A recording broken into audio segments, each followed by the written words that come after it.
right, welcome back to another edition of Truth Seekers. I'm very excited about today's guest, Will Garza, and today we're going to be talking about focus. So we have Coach Nick Davies here and Coach Josh Greco. So we're just going to jump right in. I love the idea of focus because we could know everything about where we're going, what we need to do to get there, and if we don't have that focus, then are we going to accomplish anything? And maybe I can pose the first question to our guest, Will, here. I know that, we're right in midday here. I know that Will has some other meetings he has to get to after this.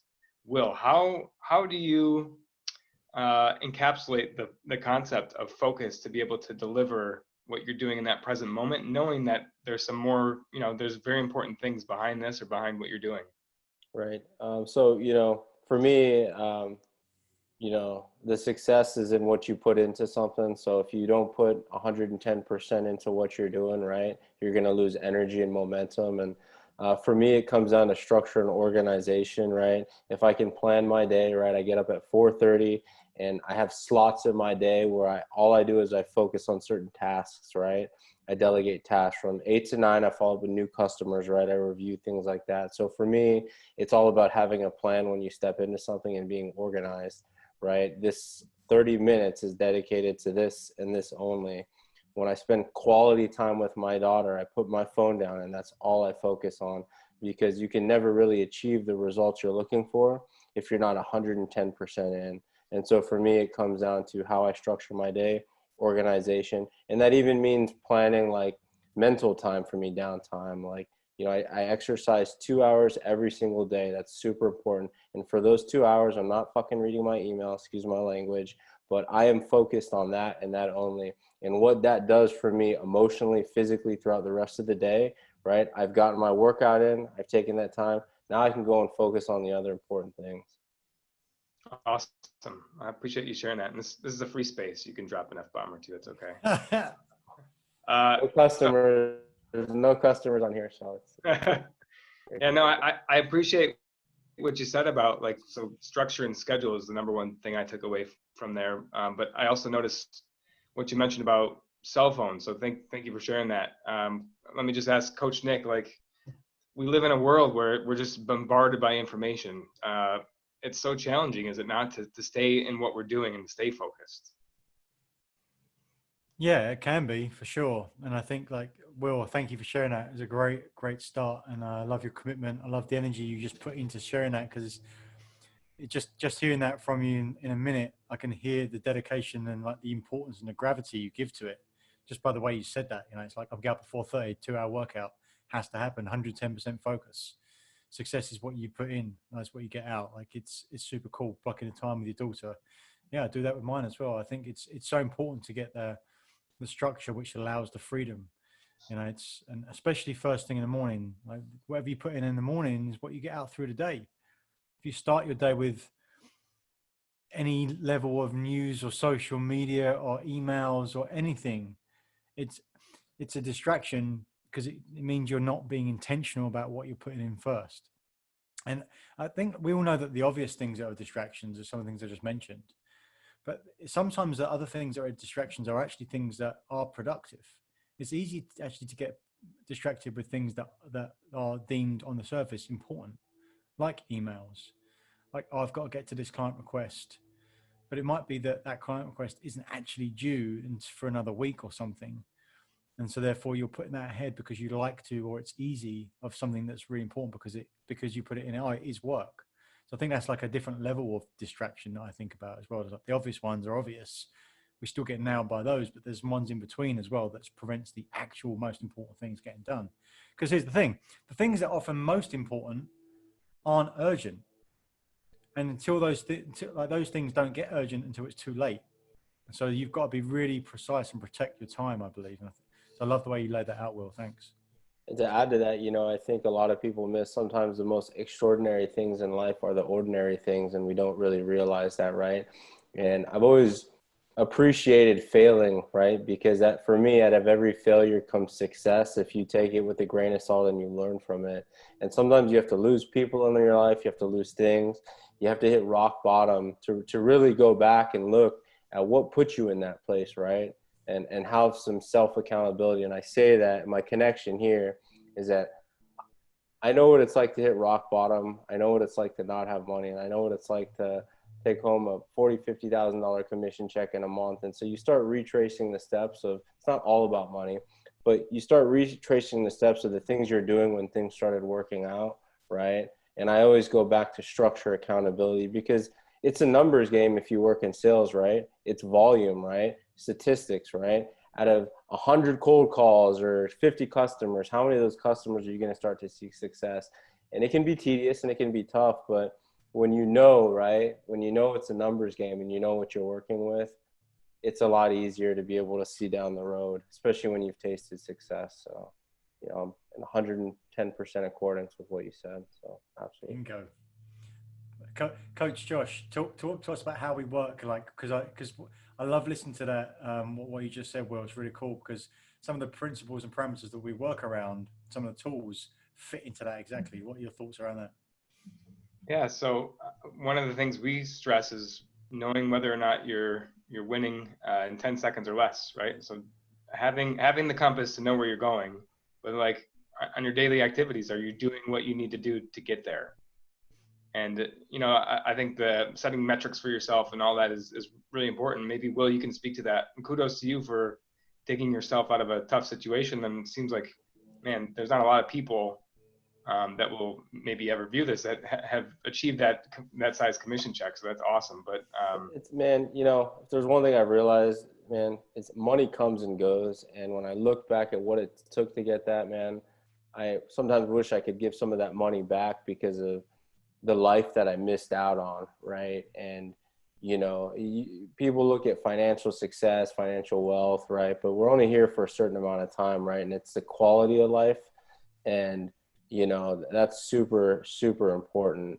You know, just yesterday, you know, my daughter, so keep it quick. My daughter is a competitive swimmer. She's 9 years old. I grew up being an athlete. I grew up in a sports family.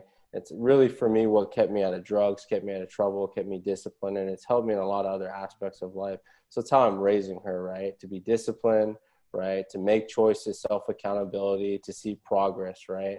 It's not always about winning, right? It's not about winning, but damn, it feels good to win. And, you know, like, what did it take to win? If you're not winning, right, how does it feel to lose, right? So she made the choice, right, to not swim this summer with her team, even though it's back on. I said, okay, well, why? You know, well, I just feel like it's been a lot of stress and, you know, I just need a break. That's fine, right? In the fall, you're going to start back up. But the alternative is, okay, well, you have to do something. So now you're going to work out with me in our garage, right? We've got a garage gym, full setup in there. You're going to train with me 3 to 4 days a week, and you're not going to complain because this is the agreement we have, right? So we've got a whiteboard in there. We wrote out her program. So when we go in there, she knows what to do, right? So we're on the treadmill yesterday, right? And every week, right, we take it a step further and make it more challenging, and she's achieving goals and things like that, right? So I gave her a choice yesterday because she swam all day and just for fun and didn't want to work out, right? Got to do things we don't like to do. She gets on the treadmill, right? I give her a choice of 3 options for her last interval, right? All right, you can do 2 intervals at 5 minutes at 4.3 miles per hour, right? You can do 1 long interval for 10 minutes at 4 miles per hour, or you can do one at 8 minutes for 4.2 miles per hour, right? So now you have choices, right? And it's like, are you going to die by a shark, by a snake bite, or by, you know, a lion, right? So she chose the 8 minutes, and she gets to the last minute and she's just crying, right? This last minute, just crying. And I stop what I'm doing. I go over there, you know, I'm listening, I'm coaching her. Just, you know, she's pushing this last minute for some reason, just the tears start coming. And I said, you got to finish this for you. So she finishes it, right? And after I ask her, you know, why were you crying, right? Tears coming down her face, right? And she's just like, because my throat really hurts. She starts coughing. And right, if any of us have ever seen a therapist, it's not because her throat was hurting, right? It's because it hurt, right? And I said, and I told this to Josh the first call. I raised my daughter, and I hold myself to a level where I always give more than 10% more, right? 10% more. So I raised my daughter, right, to always have the mindset of be willing to do 10% more than what others are doing, right? And I said, what you just did, right? that like last minute, you gave it 10% more. I could feel it because you wanted to give up. Do you know how many people would have given up and just stopped, but you pushed through it? And I said, when you develop that mindset of always going above, right? Always pushing through the pain, right? Like when it's healthy, right? You've classically conditioned your mind to always operate at a higher level, right? So the probabilities, right? The statistics, everything you do, you're going to start achieving success, all these wins, and you're not even going to know it. But that 10% is what's going to separate you from the other 10 people who are standing next to you. And so, you know, I don't know how that connects to what we're talking about, but I thought it was a good story. And, you know, for me, life is a collection of experiences. And, you know, as a father, you understand, as a father, it's my goal to be able to set her up to be successful, right? And to be a good person, to be hardworking, and to give back. And so I feel like through the adversity that I've faced in my life, first of all, I love adversity because adversity builds character, right? We have to fall to get up, to move forward. If you're going to fall on your back, because if you can look up, you can get up. And so that's what I try and instill in my daughter every day, so that at some point, right, she is operating and at a higher level, and she just gets it. And most people don't get it. That's the problem. Or maybe they do get it, they just don't want to get it because they don't want to put in the work, you know? And so, so yeah, it's every day, man, there's different things, right? So probably like 10 minutes I just took, so I'm sorry. No, I give it that's great. space because there's some great stuff in there. Go ahead, Coach Nick. Yeah, I was going to say, I think, Will, I think you're my new favorite person, man. There's some great stuff you just put out there. Thank you for tying that all in together. I think it really does fit in what we're talking about. It's about focus and presence. Absolutely. The last thing I got to pick up on, you said, you know, most people don't get it. And what's been striking me a lot lately is a reminder that, especially the older we get, we know stuff, that we intellectually understand things, but that's not enough, right? It's you have to get it. And I think when we say, like, we get it, it means you know that you actually have to do these things to get the results. It's not enough to know that if I push myself that extra 10% every time, then that's going to always stand me out, because I've always got another place to go. I've always got an extra bit of flexibility that other people haven't got. I can trust myself that I'll always follow through when the going gets hard. That's what we're talking about, right? And unless I'm mistaken, that's what we're talking about, is how it feels for me. But it's the application of that on a continual basis that makes the difference. It's not just I know, but it's like you said, you have to do that for her, have to make her finish that last minute to get to the 8, because that's the difference. That part is the difference that makes the difference, and you can't tell her that. She has to experience it, right? And I think some people operate, I talked to Josh about this, right? Some people operate at different levels, right? You can operate, I forgot what the spectrum was called, but some people operate from a 1 to 3, and some people are high functioning where it's like a 7 to 10. I see you got a Tony Robbins book, right? He talks about, right, stimulating your body every day, whether it's some type of exercise. And it's about you consistently, like your mind, right, is like anything else. It's like your muscles, right? If you're stimulating it, right? And you always kind of keep yourself in that place, right? You're going to naturally attract positive things into your life. You're going to be attracted to the goals. And, you know, I've always believed 2 things, right? Like if you're not winning in your head, you're not going to win in life. And that, you know, the 3 things that I operate every day is, you know, decide, commit, succeed, right? It's like the three things for me when it comes to like goals: decide, commit, succeed, right? So if you don't make that decision, what you're going to do, you don't have the self-awareness, you're not going to even be in the mental place to do it, right? If there's no commitment there, right, then there's no accountability, right? And succeed is just powering through. That's the journey, right, of getting to the end. And so, you know, it's a little bit easier, right, when you know, and that's the big thing I told Josh is, you know, growing up, man, I grew up in a bad household, tough situation. My old man was locked up in jail. Like, you know, for me, soccer was a way out, right, as a competitive soccer player. So I didn't grow up with like a lot of accountability, you know. It's something I had to develop on my own. And I think that's why I'm so like committed to like having structure and accountability, because if I didn't do that, nobody would do it for me.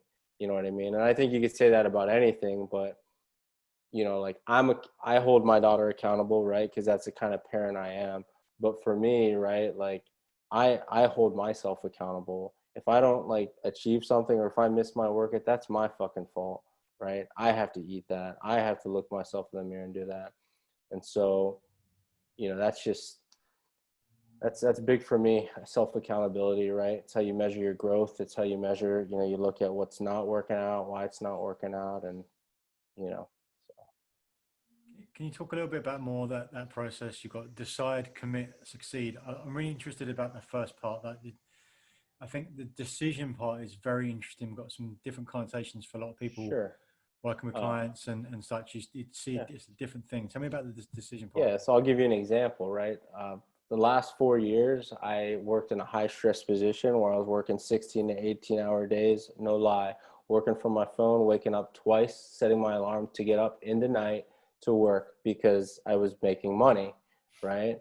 And it's a humbling thing, right? When you come out of a bad situation, you never had money, right? And then you start seeing money and you're like, holy shit, I've been working my ass off the last 4 years, right? Not getting paid shit. Now I finally have an opportunity. I've tasted money, right? So what is it going to take? How do I differentiate myself, right? So, you put yourself in this mindset of when you're doing it, right? And you just autopilot, you keep going. You also burn yourself out, right? Yeah. So I'm going somewhere with this. Over the course of the last 3 to 4 years, I've always been pretty fit, in shape. I put on a lot of weight. I put on my dietary habits. I wasn't sleeping. I made excuses, stress, right? I don't do drugs, so I wasn't smoking weed like half the people work in logistics. I don't take medications, prescriptions, anything, because I like to just be 100% coherent to what's happening around me. I put on a lot of weight. I probably went from like a 7.5% body fat to probably like 25%. I put on, fuck man, I went from like 175 pounds, 180 pounds to my highest, probably about 260 pounds, a lot of weight in about 3.5 years. Wow. Right? So I got to a point where I was so unhealthy, right? I went to my doctor. I had a failing relationship because, she loved me, great girl, but just I wasn't committed into it because I was committed to making money and being a dad, right? So that's where I said you lose things sometimes, right? And I lost myself. I lost a good person, right? So I had to go back to the building blocks. If you've ever seen Rocky 3, right, where he loses everything, right? I had to find my way back, right? The eye of the tiger, right? And it means you got to go back to the fundamentals of building blocks, right? What are the things that I stopped doing that make me happy, right? Eating healthy, taking care of myself, right? So I used to be a personal trainer back in the day. I know everything. It's like we talked about, right? Dedication. I know everything you need to do. I just wasn't doing it. So over the course of the last probably like year, I have went from 265 pounds at my highest. I'm now 195 pounds. I'm stronger than I've ever been. My body fat's probably at like 13%. I'm trying to get down to about 9%. And it was at that point, if you want me to go through that process of the decide, right, commit, succeed, first I had to make the decision because for a long time I didn't realize I had a problem, right? I didn't realize that, I did, but I didn't want to accept it, right? That's where it comes down to. You're aware, you accept it, and then, okay, what do I do about it, right? So most people don't have the self-awareness or, they're just not confident in being able to recognize these things about themselves that they don't love, right? And, for me, you're never going to grow, right, if you don't attack your weaknesses, right? I love turning weaknesses into strength. So that was really the first factor for me in being able to decide, right? Do you want me to go into the next, or do you want to talk about that? No, no, thanks, Will. I could listen to you speak all day. It's awesome stuff. And what I'm trying to get to pinpoint is in the moment how you actualize this on a daily basis, because I think that this decision step sometimes is something that isn't actually confirmed, right? Because it's decide, commit, succeed. It's like, well, what is a decision? Like, decision for me is just, it's a value proposition. It's, do I go left or right? Well, I don't know what the result's going to be because I haven't done it yet. All I can do is make a decision in the moment. Because many people will make a decision, play it out, get the result, and then say, oh, that was a bad decision. But that you can't set yourself up for success doing that. Have you ever thought about it's the end of a long day and you're driving home and you don't even think about how you're driving home because you already know the path of the way you need to go home because it's automatically built. There have been times where I've spaced out for 10 minutes and I fucking wake out and I'm home, right? Yeah. And that's where for me it goes to like what you practice in your everyday life, right? Because it becomes automatic to you where suddenly you don't have to think about certain decisions because they're automatic because you've classically programmed yourself, right, to operate like that. And it's kind of like the more you do something, right, the more you become a part of it. And for me, that comes with the decisions we make, the actions we make. You know, for me, decisions are also impulse, right? Like what's somebody going to grab when they come home when they're on the diet? If they're eating clean for 6 months, like, right, they're going to fill their fridge with clean food and not put shit in there. So when they come home, they're just going to grab something healthy, right? And so I don't know, for me, those things influence, right, the decision-making process of really how you program yourself mentally and how you set yourself up in your environment. So. Yeah. So talk about the success phase, because I think that was an aha moment for you, for something that you thought was successful and you realized that maybe there was some restructuring to be done. So how did you focus on that? I guess from a professional standpoint, right, like the money was like great, right? Like you can go and buy stuff, but then you start looking at like material possessions, right? And you think about, because you don't think about things when you're making really good money, right? You're just like, fuck me, I'm making more money than a brain surgeon, right? You're not thinking about all the other stuff. And so, but then it's after, right, when your tank goes on empty, right? Like, you know, you can't get, nobody can get buried with a bunch of money in their fucking box, right? Like that doesn't mean anything, right? Like live large, die large, get buried in a big box, right? So I think, you know, I'm grateful, right? But it's also another step to look back and reflect, right? Like, okay, quality of life, right? So I think it's, you know, it helped me have a better understanding of like how I wanted to build my future and what that meant, right? Like there's ways people can be successful and find wealth, right, and not have to, you know, like live that type of lifestyle. And so it allowed me more so, opened the door for me to look at other avenues, right, of like, how can I build wealth? How can I build success, right, and not have that type of lifestyle? And what does that mean? And I read a lot, and it's like a refocus for you, is what I'm hearing.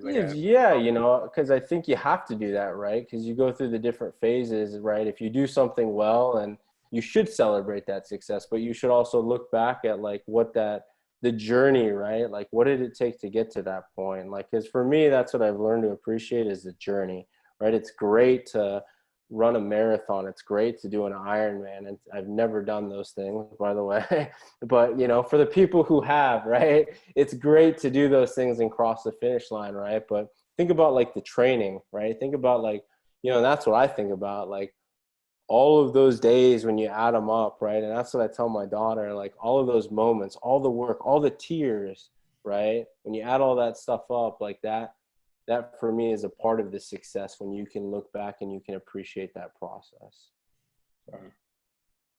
So Coach Nick, I'm going to ask you to take us home a little bit here. That we can go in so many different directions with takeaways here. There's so much stuff. I like the decide, commit, succeed concept. If we focus on focus for those three things, like round it up for us if you could. Yeah, and what really jumps out at me is concepts and principles always, right? So I love the way you put that together, Will, because everyone's got a slightly different way of thinking about it. And I think that's where the absolute real power comes from, when you just make these little distinctions, same principles, slightly different distinctions. You hear it a slightly different way, it becomes more powerful. And what we do every day, it just helps me underscore the importance of it, right? Because we think about things in the lead, lag, lift format, right? Meaning that lag as where you want to go, like focus on what the outcome is, what's the most important thing.